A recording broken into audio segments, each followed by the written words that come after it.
আমরা যাইতে পারি, তোমাদের জন্য প্রয়োজনে আমাদের জীবন দিয়ে দেবো, তারপর আমরা তোমাদের একা ছাড়বো না।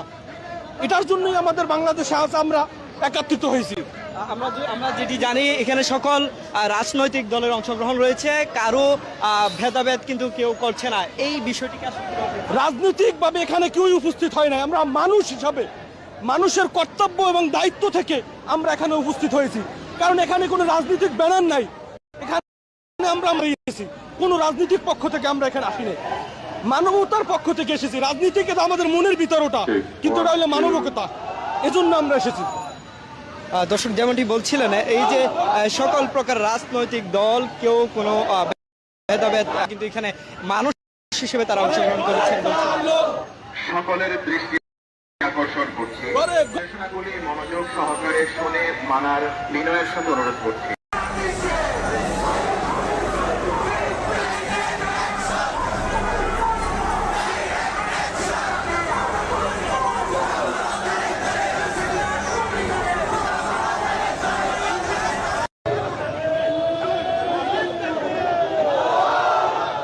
দর্শক সরাসরি দেখানোর চেষ্টা করছি সোহরাওয়ার্দী উদ্যানে ঢেউয়ের মতো করে একের পর এক মিছিল আসতে শুরু করেছে।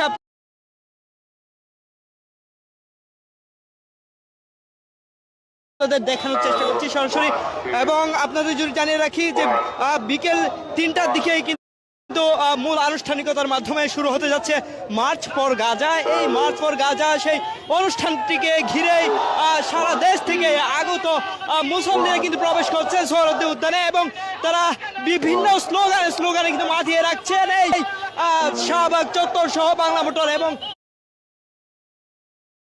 যে সোহরাওয়ার্দী উদ্যানের প্রতিটি প্রবেশ গেট আপনাদের সরাসরি দেখানোর চেষ্টা করছি সময়ের আলোর ফেসবুক লাইভে। এবং আপনাদের যদি জানিয়ে রাখি যে সারা দেশ থেকেই কিন্তু মুসলমানরা আসছেন, এবং তারা এই যে সোহরাওয়ার্দী উদ্যানে মার্চ ফর গাজা সেই অনুষ্ঠানে কিন্তু অংশগ্রহণ করবেন। এবং আপনাদের আরেকটি বিষয় যদি স্পষ্টভাবে জানিয়ে রাখি, সেটি হচ্ছে এই মার্চ ফর গাজা অনুষ্ঠানে এবারেই বাংলাদেশের প্রথম সকল রাজনৈতিক দল কোনো সকল প্রকার ভেদাভেদ ভুলেই সকলে একত্রিত হয়ে এই অনুষ্ঠানটিকে সাফল্যমণ্ডিত করার চেষ্টা করবেন। এবং আমরা জানি কেন ইসলামিক বক্তারা আসবেন, যারা বিশিষ্ট ইসলামিক বক্তা রয়েছে, যেমন আপনারা যদি জানিয়ে রাখি যে মিজানুর রহমান আজহারী সহ এই অনুষ্ঠানে অনেকেই উপস্থিত হবেন, এবং শেখ আব্দুল্লাহ সহ বিভিন্ন ইসলামিক বক্তা কিন্তু এই অনুষ্ঠানে উপস্থিত হবেন, যে যাদের মাধ্যমে অনুষ্ঠানটি আরো সাফল্যমণ্ডিত হবে বলে মনে করছেন আয়োজকরা।